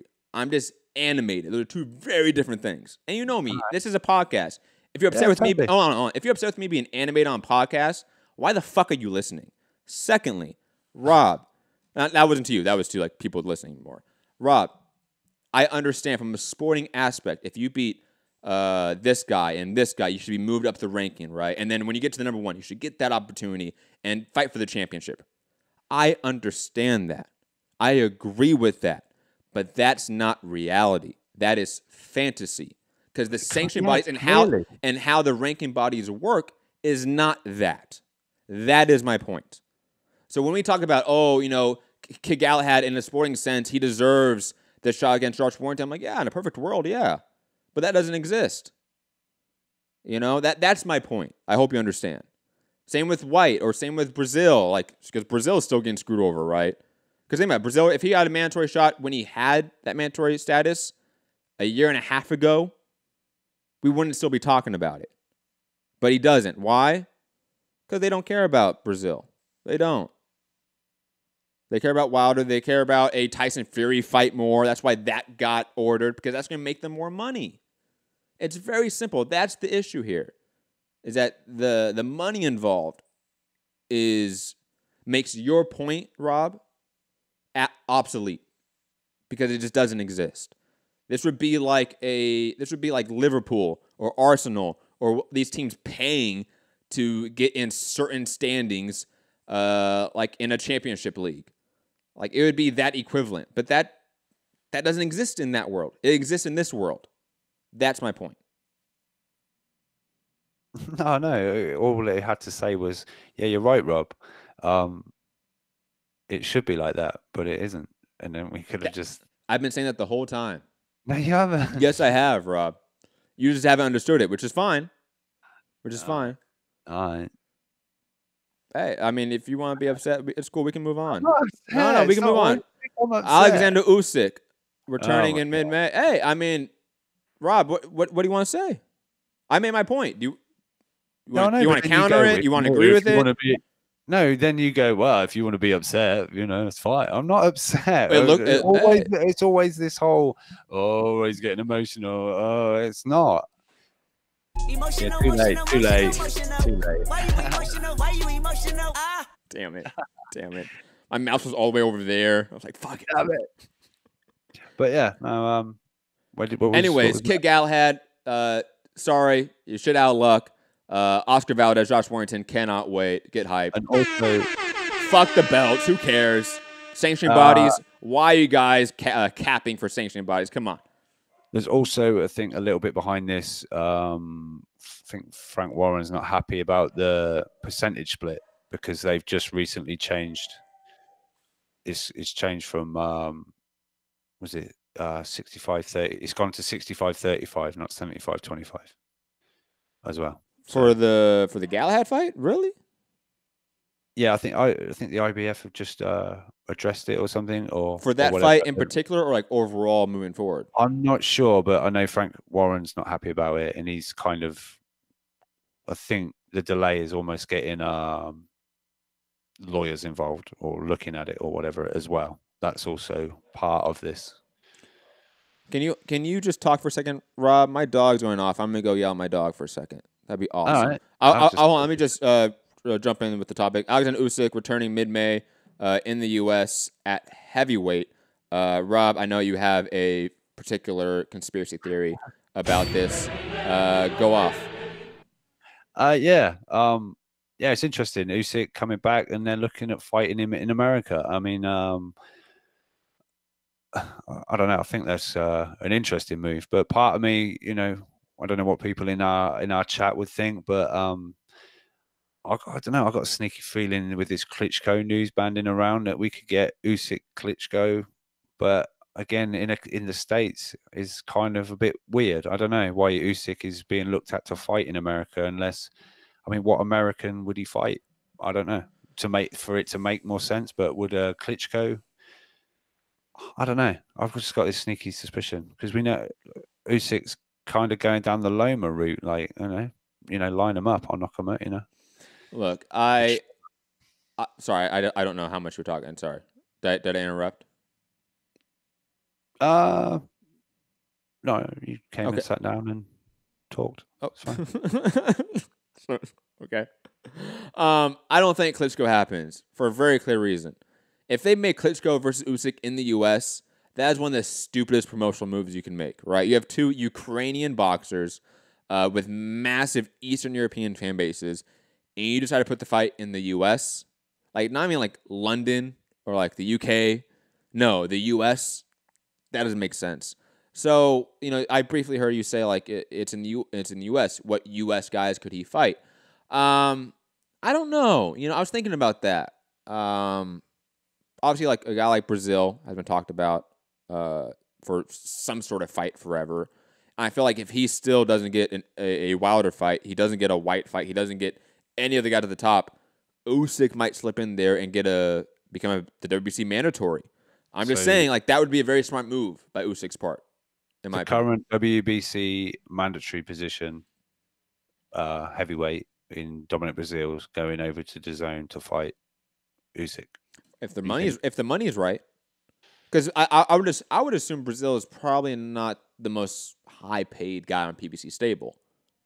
Am I wrong about that? Like I don't know. This is purely speculation. Other names, like maybe the names I'm thinking about aren't great names, like an Amir Mansour, Joey DeWalco, Adam Wanaki, you know, like guys of that sort of ilk. And none of them are exciting in any way. I'll be honest. I don't know. I think Usyk coming in the U.S. versus just some heavyweight, like just some random guy, would be a huge misstep. No, we need to know this guy. You know, we need this whole Usyk like the special one type thing. If he goes in and fights fucking Joe Bloggs, you know, at a really tubby, out of shape 285-pounder. You know, I don't think that's really doing him any favors. I expect this to be a big name. I know people have said, "Oh, Povetkin," and does fighting Povetkin in America make sense? No. Does someone said Ortiz? Well, he's apparently facing Christian Hammer coming up, so no, it's not Ortiz. It would be an American or a name that Americans know. I don't know. I think it's a strange move that he's in America fighting, but I've heard, not from like sources, but I've heard from like fans, like people listening, people that are on boxing Twitter, a potential like Michael Hunter rematch. I'm not really in favor of that. I have no desire to see that rematch at this point. Andy Ruiz, that would be an interesting name. Though he just signed a PBC, I want to say, right?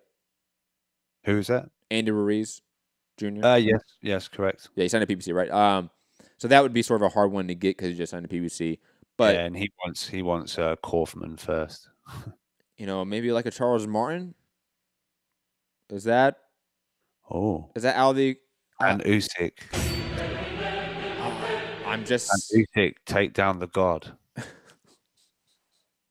But if it's not going to be like a really top name and it's in the U.S., it has to be like that. It has to be Charles Martin almost. Like there's not really that many people, especially since a lot of the heavyweight division is not U.S. centric right now. It's a lot of European fighters. I don't know. I see people saying Ward. That doesn't happen. I'm sorry, guys. Andre Ward isn't coming back. Though that would obviously sell. Like, don't get me wrong. Like that would be a good fight in that sense for DAZN, for Usyk. Yeah. But it's also like does nothing for him at heavyweight. Like imagine Usyk versus Ward at heavyweight. That's not what I really want to see. Big Nick saying no, Rob, not Martin. I don't know. I mean, in a perfect world, if Bryant Jennings had beat Oscar Rivas, Bryant Jennings would have been perfect. From ESPN. Yeah, I would have gone. If I was Eddie Hearn and K2 and DAZN, I would have went and paid Bryant Jennings the bag, because that's a soft hitter, a heavyweight that's been around the block, fought Klitschko, fought Luis Ortiz. You know, he's fought a lot of guys, some of that ilk. Because the Joseph Parkers, the Jarrell Millers, the Luis Ortiz, the Dillian Whytes, those guys aren't fighting you. You know, so you have to fight somebody below that. I don't know. I think I've seen people say like maybe Miller and stuff, but I think eventually White is going to take the Joshua fight, and Miller's going to go down the WBA regular route, because we've heard Manuel Char has been he's all good to go. He's all good to go. So him and Quendo are facing off, and Big Baby Miller. There's talks of like him and Trevor Bryant, and the winner faces the winner kind of thing. So I think Big Baby may go down the regular WBA regular. Look, I'll believe the WBA when they actually fucking like achieve one of their claims of what they're gonna do with their belts. God, fuck the WBA. Digressing. I really don't know for Usyk what would be next for a U.S. fight. That limits a lot of his options, I feel like, to be honest. I got a feeling it's going to make us go, oh, you know, like, oh shit. I got a feeling. I think he's on that kind of Loma, kind of, you know, not sort of fast track kind of thing, but you know, I really do. I think they're almost you know, he's a bigger version of Loma kind of thing. I don't disagree with that sentiment, but career path kind of thing. If the report was saying, hey, look, Usyk, they're looking in Germany for Usyk's next fight, they'd be like, okay, guys, it's fucking Klitschko, everyone. You know what I mean? But it's the U.S. Like, it seems very limiting in a lot of ways for Usyk. But moving on. Potential lunatic in the chat, he's got a point. The problem with Usyk fighting in Ukraine or Russia or the UK, it doesn't really do much for the zone. You know, it's I don't agree with that. 5 o'clock in the afternoon. I don't necessarily agree with that for a couple reasons, potential lunatic. One, I think in the age, we're so far past like the DVR era, right? Like we're so far into it. People watch sports like when they wake up. Like if that fight's in the Ukraine or Germany and it's at, 1 p.m. noon over here, who cares? Like people are going to watch it live. People are going to watch it the next day. It's still going to get really good streams. Unrivaled Boxing Talking News. I see you. Don't worry. We do see you. We have what? One more topic, I think, to get to. And then we're going to open up the phone lines. Don't worry. But digressing, I think the gate revenue they would get for a Germany or Ukraine fight of that magnitude would be ginormous. Plus, the zone's main market is Germany. So again, I think they could easily do this. And the fact that they haven't tried, and even like a Bob Arum in some aspect, I know they've made Loma into a U.S. draw in some aspect, but the fact that Loma's never had like a German fight where he's gone into like Hamburg or something like that and sold out 50,000 seats, because I think he can do that, I think is just, to me, it's indication of a lack of imagination on the promoter side, I'll be honest. Rob, any last points about Usyk and this U.S. fight? No, just can't wait to find out the news. That's it. That's true. Last topic of the day. Joe Joyce will be facing former champion Bermain Stavern on ITV as the undercard. I believe it would probably be the co-main event to James Gale, Chris Eubank Jr. I like this fight. I'll be honest. I know, Rob, you were talking before the show, and you're kind of laughing at this matchup. I think it's a very smart matchup for a couple reasons. One, speaking of a like Usyk, right, sort of the connection, Joe Joyce is not getting any of the top guys. He just isn't. So he has to face guys that we know he will beat, but are veterans, are old, fading former champions, contenders, guys that we really don't care about anymore, like Bermain Stavern. But it's a great fight because it's a common opponent with guys like Chris Arreola, obviously Deontay Wilder, and plus it is a step up. It is a massive step up, I think, from his level of competition as of late. So I like Joe Joyce versus Bermain Stavern. I think it's a great fight in the meantime for a guy that's 5-0, and trying to face those top guys. This is the type of name you need on your resume before you face a Big Baby Miller or a Dillian Whyte or a Luis Ortiz. You need a Bermain Stavern sort of name. So I'm completely in favor of this.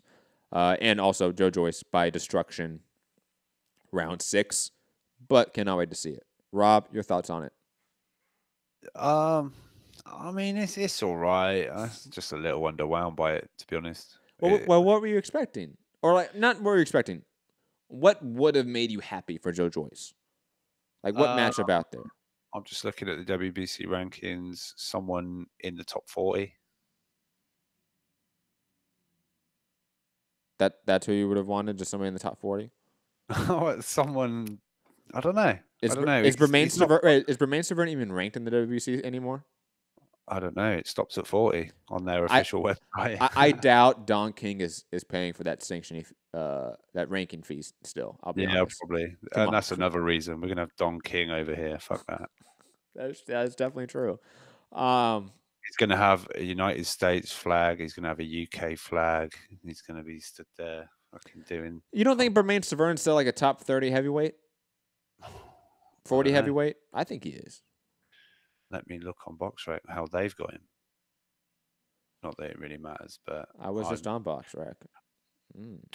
I'm not Let me look. He's not top 25. Not top 50, it looks like. Oh, no. No, not top 50. Damn, he went down big time. Where the fuck is he? His ranking disappeared with his soul. Yeah, that is kind of true, man. Like, we haven't heard from Stefan. We haven't seen him since fucking Wilder knocked him out in 1 round. Yeah, wherever he's ranked, it's not going to make me excited for this fight, to be honest. I understand. Yeah, I mean, it's all right, but not blown away. I think he's just Joe Joyce can't really hang around fighting these kind of guys for too long. He's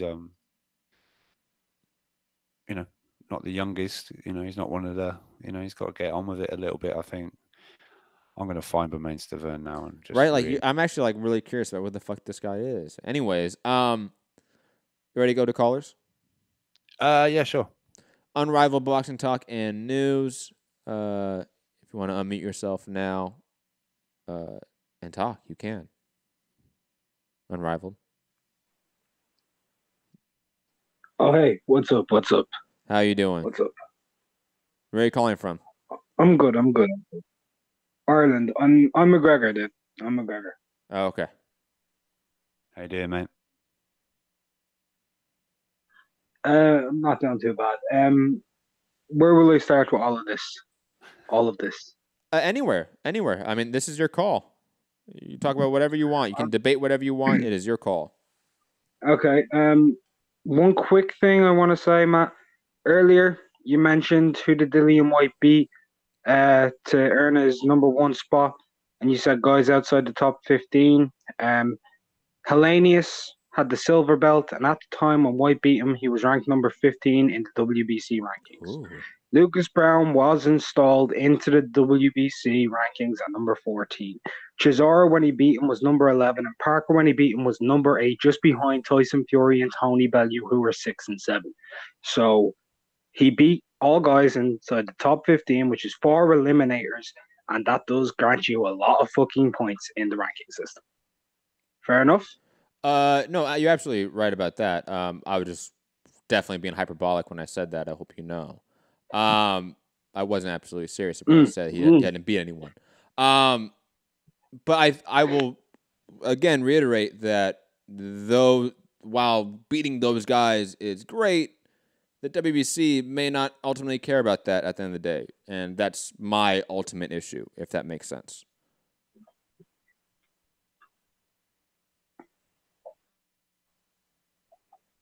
Unrivaled boxing talk? McGregor? Oh, he dropped off. Damn. R.I.P. So sad. Rob, what did you do to him, man? I didn't do anything. I was trying to find where Bermain Stavern was. He's not even ranked in the box rec. Yeah, is you really? No, that can't be. He's not. You go. You check it out. You must be just skipping it, right? Like that must be what's happening. No, when you go on the name, it'll tell you what ranking they are in their country, and then it says what they are in their world. He's not on there, and he's suspended by the New York State Athletic Commission indefinitely. That's how fucking hard they think. Yeah. Anyways, McGregor's back. McGregor, back to what we were talking about. I'm having a bit of a connection issue. Yes. If you want to try Skype? Issue. You want to try Skype? No, it should be fine. Okay. I think it might be clear now.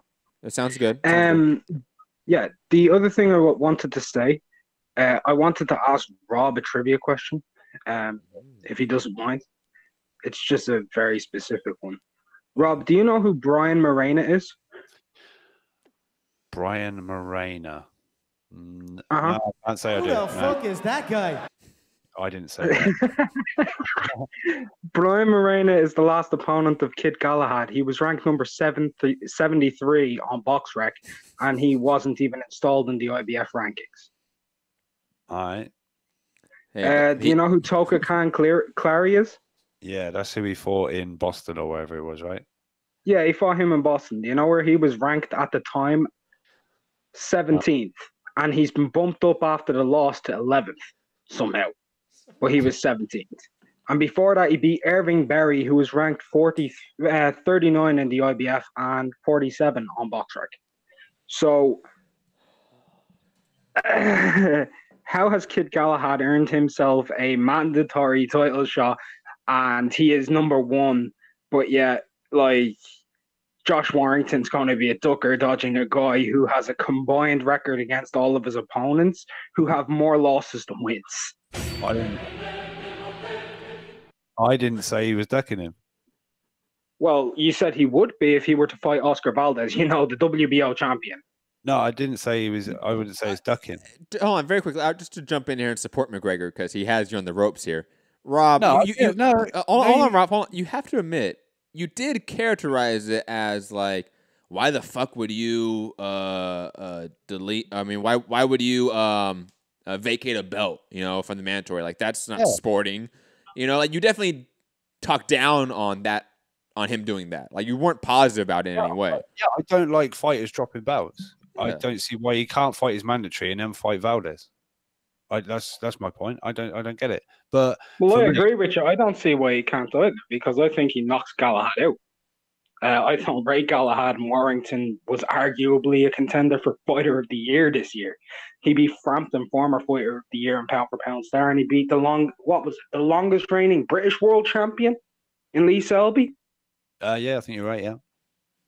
So his resume just took a huge dive up, and Galahad may have the poorest resume in the featherweight division inside the top 10 rankings. I mean, if you really think about it, it's the same thing as Anthony Yard, and people being like, "Oh, Anthony Yard, he's earned his number 2 spot by beating Baranchik. Congratulations." No, it's the exact thing. It's like when Kevin Bezier and Jojo Dam were fighting Kell Brook. It's pretty much the same thing. Nobody's. Absolute nobodies. And that's what Kid Galahad is. He's a man who's inactive. He's a former drug cheat. Why does he even have this? Serious question. Why does he even have it? Why does he have a chance that other guys aren't getting? Other guys inside the top 5 and 6 who are 40-3, who've only lost to guys like Leo Santa Cruz or Valdez, but they're not getting a chance at Warrington. Meanwhile, Galahad, who's a drug cheat, is. That's just something I don't understand. Oh, that's right. Money. Because that's how these rankings work. That's why Sullivan Barrera never got a real shake. He had to do it the hard way. I'll tell you here, Matt's playing sound bites like gunshots and look, I'm right. I just said I don't agree with it. I think from a sporting perspective, the guy that makes himself to number 1 should be the mandatory. Now, yeah, you've raised the case of like Galahad being number 1 and the mandatory and doesn't deserve it. I get it. I know what you're saying, but I'm just talking on a... Matt, what are you doing? You look like a fucking idiot right now. Oh, I have my hand up.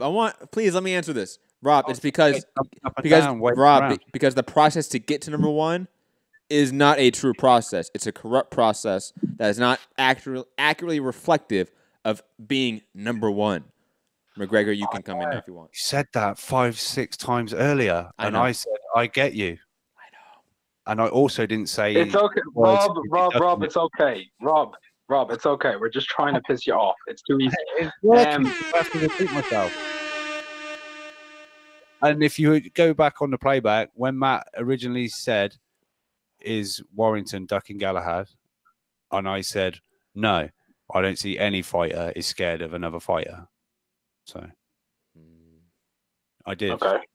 Yeah, that is true. But no, I totally know what everyone's saying. The money talks, this, that, and the other. Like Eddie Hearn seemed to be able to get every single fighter an eliminator against like nobody or whatever, and then suddenly they're mandatories and things like that. That wasn't the Toka whatever I forget his name. Wasn't that like an eliminator? Or one of his last fight, wasn't that the eliminator to get him the mandatory?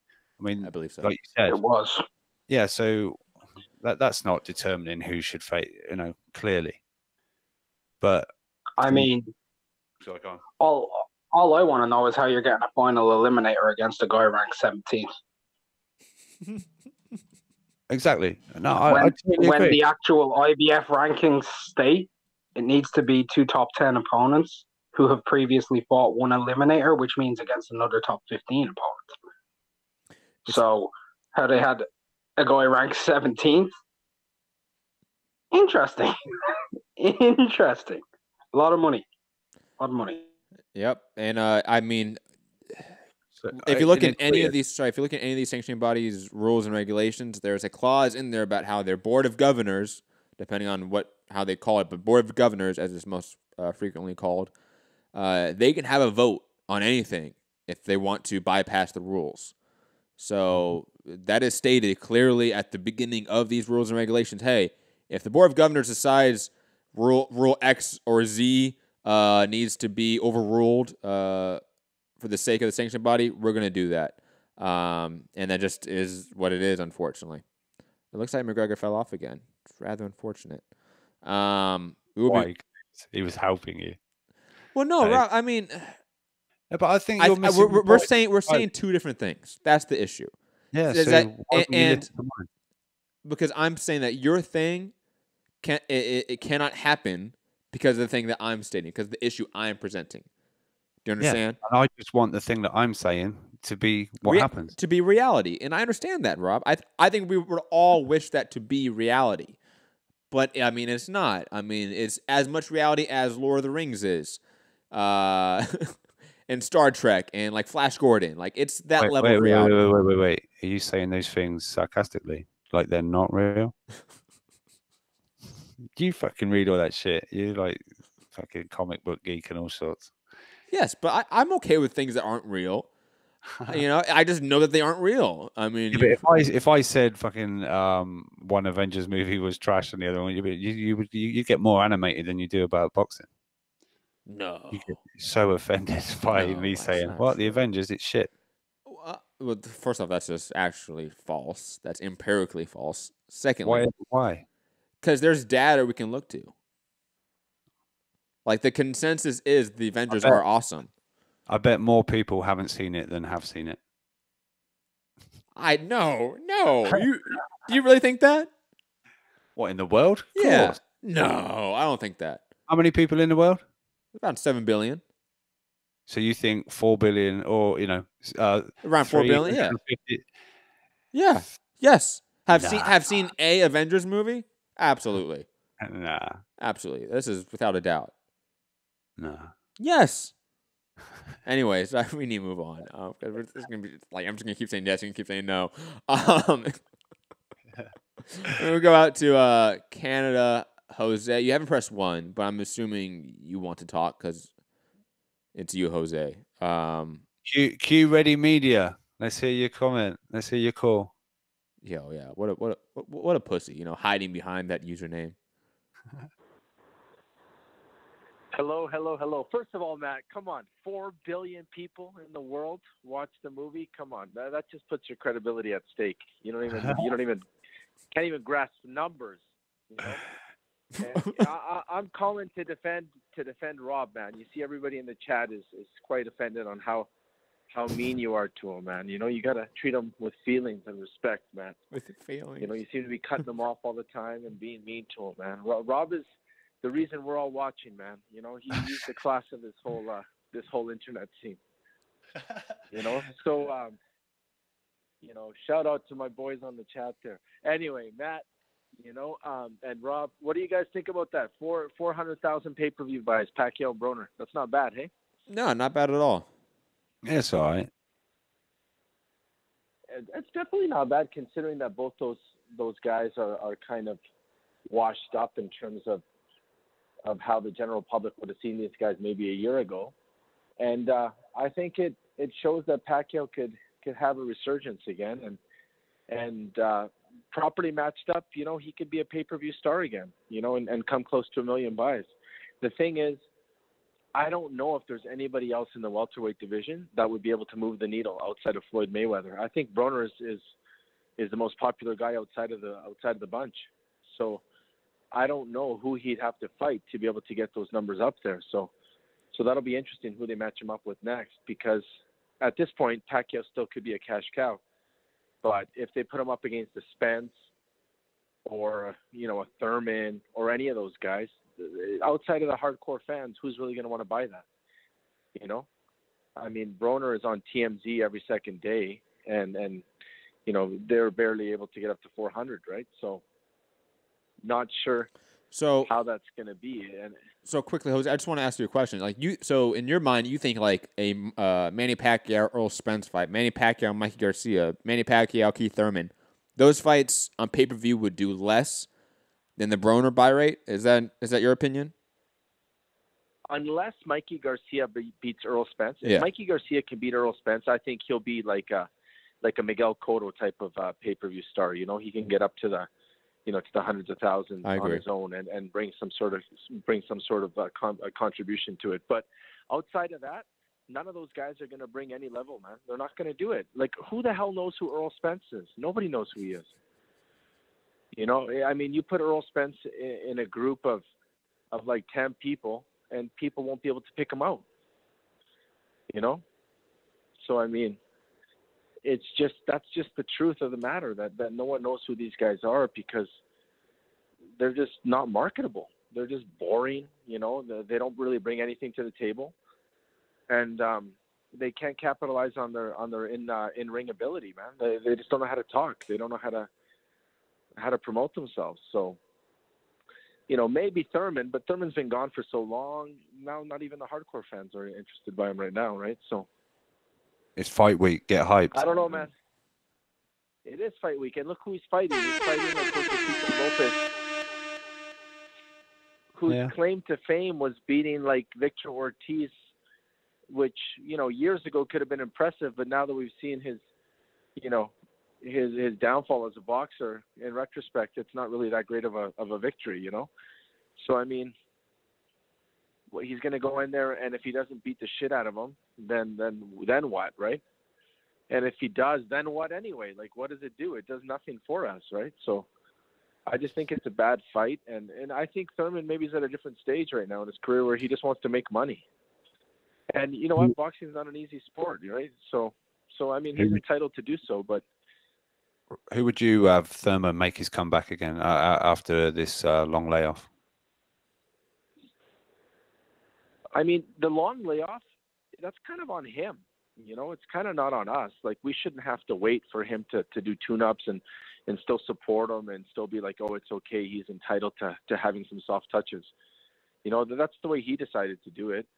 You know, I mean, I would have rather him come back straight away into the gauntlet, man, right straight to the fire. Fight somebody that's at least entertaining. You know, like, I see Josecito Lopez as like I don't know, like a top 20 type of fighter with really nothing to bring to the table, you know. It would have been interesting for him to come back with a fighter like a Broner, you know, where he could still probably easily win, but at least it's still entertaining and there's storylines and there's things to it. Whereas right now him fighting, or maybe like a Brook, you know, or an Amir Khan, or somebody like that, somewhere where he'd still have like relatively, you know, an easy way to win, but at least it'd be entertaining for us. And he's fighting like a cachet name, you know, not some, like, we've all been around. We know Lopez. He's nothing special. You know, like, I mean, he's barely got a name just because he's had one successful victory. That's it, you know. I wouldn't even rate him as high as like the Ghost Guerrero, you know. Maybe today, yes, but if you look back, like, Guerrero would have been more popular than Lopez in a better matchup, right? Like, a couple of years ago. And more accomplished as well. I mean, easily. Yeah, absolutely, right? So, I mean, it just seems like Thurman's kind of had a lot of these fights, you know, where he's fighting these fringe guys with barely any name to them. And then when he does step up, the fights are super close. And I don't know if he's on that level, right? He's great on the mic, and he's a great talker, but I just don't see him as having that in-ring ability to back that up. And clearly, he's coming back and fighting a guy that really shouldn't pose any challenge to him, right? So, right. So if you ask me who I'd like to see him fight, it would have been those guys, right? It would have been a Broner, it would have been a Thurman, not a Thurman, I should say, a Broner, maybe a Garcia, like all those guys that are fighting right now against each other. It's not like these fights got made before he was knowing he was going to come back. You know, so I mean, he just kind of was just sitting back and waiting for all this to happen, I think. So I don't know. You know, I just think that's the case, and I think we're going to kind of be stuck in this, you know, this next little time where we're going to see great fights, but none of these guys are really going to make big money. And I don't know what that does to boxing. I don't know if that's good or bad. And I think what it does is the fights that have any chance of making money, they're going to hold on, and they're going to be so protracted, and they're not going to get done right away, because it's so hard to make money in boxing now that when you do have an actual chance to do so, you're going to make sure you can completely cash out, as we're seeing with Wilder and Wilder and AJ, right? It's the true chance for them to cash out, but they're waiting to get, this astronomical figure. And by the time they actually get it, we get bored again, and it's just because that's the way boxing is, right? Like, I mean, Floyd showed us the blueprint, and all these guys learned that from him, right? So I don't know. That's kind of the way I see it. Okay. Yeah. Anything else, Jose? No, man. Just a shout out to all the guys in the chat, and a shout out to that young kid, man. Is he on the line or not? No, he's on the line today. Oh, damn, man. That guy's the best. Matt, I think you should get him on the show with you guys. Man. No, that's not happening. Well, I like the kid. He's good. And Matt, don't forget, please, man. Respect Rob. Treat Rob with respect, with love, with dignity, with emotion. He's your elder. He's your elder. You could learn a lot from Rob. Rob's been around since the Sugar Ray Robinson era, man. That's true. He's seen all the greats. That's true. Thank you for the call, Hey, Jose. boys, that's all I got, man. Continue to keep pumping out that content. And Matt, you got to remind me to sign up for Patreon, man. You kicked me out of your special group chat there. So I keep forgetting. Yeah. So you guys, that was Jose. Right? I remind you right now. Go to YouTube right now after you hang up. The link is below in the description. If you cannot personally type in patreon.com/Mixed Combat Radio. Thank you for the call, Jose. Go over there and help support the channel in any financial way. Rob, it looks like that is going to be it for the show. Final thoughts, wrap-up thoughts. Josh Warrington, such a duck. No, I'm only joking. Yeah, hopefully we'll get all this big news that's coming. The Joshua, I believe apparently Eddie's sitting down Friday with AJ and really going to finish ticking the boxes, who's getting what and this, that, and the other. So maybe we got another week of waiting on that news to finally bring that to an end. Usyk news, still got where's Triple G going and all that kind of stuff. So yeah, thanks everybody for tuning in as usual in the chat. Good lively chat. Very quickly, sorry, I don't mean to interrupt you, but this is actually kind of important. The next few days, schedule's going to be all over the place because I am credentialed again for Sherdog.com. For the Bellator on DAZN card, Fedor versus Ryan Bader. I know Rob could give two shits about that. Sorry.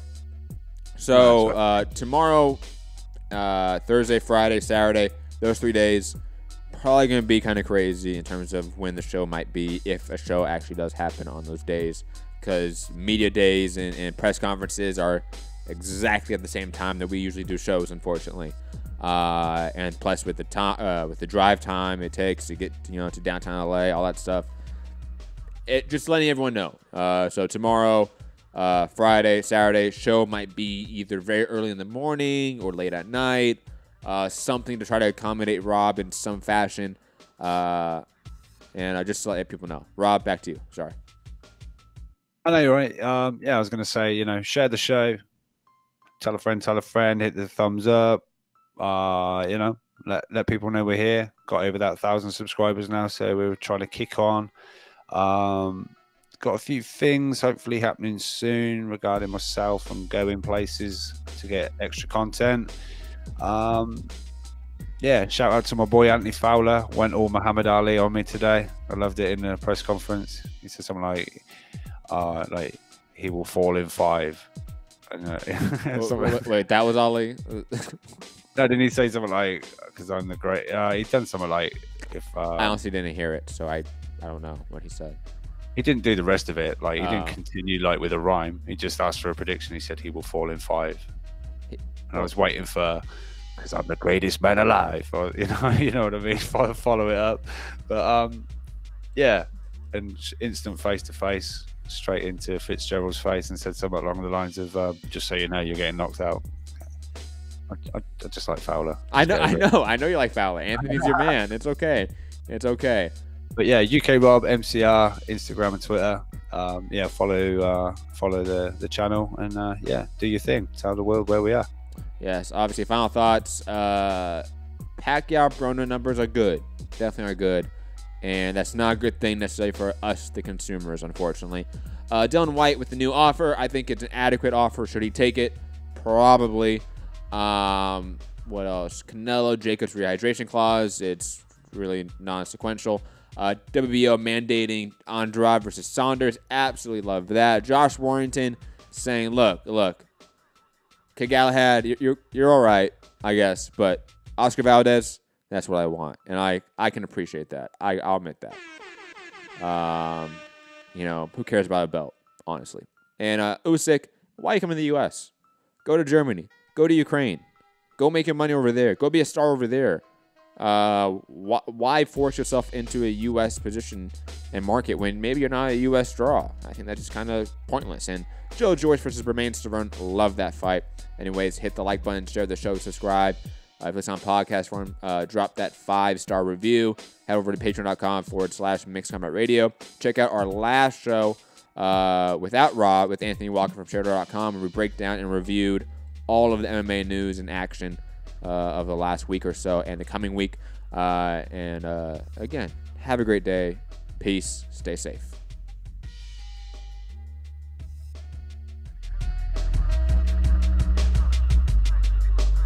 Are you off your tits? Have you been smoking something? I am Phil. I'm very Phil. It's bullshit. Come on, don't be scared, homie. Come on, guys. It's normal. Everybody's on steroids. The whole UFC, everybody. Hey, pussy, are you still there?